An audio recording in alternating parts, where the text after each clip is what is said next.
ഓടിച്ചു കേട്ടാ. ഹോണൊക്കെ അടിക്കണോ? കണ്ടോ ആവേശം കണ്ടോ അമ്മ? കാണുന്നുണ്ടോ അമ്മ ഇവിടെ?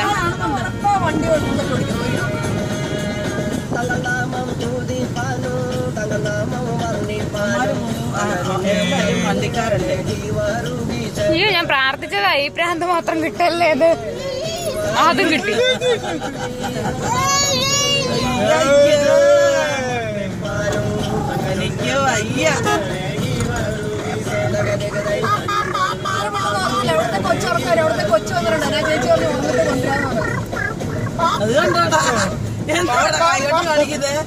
വരാൻ ഇതിനോട് വരാൻ പറയാം.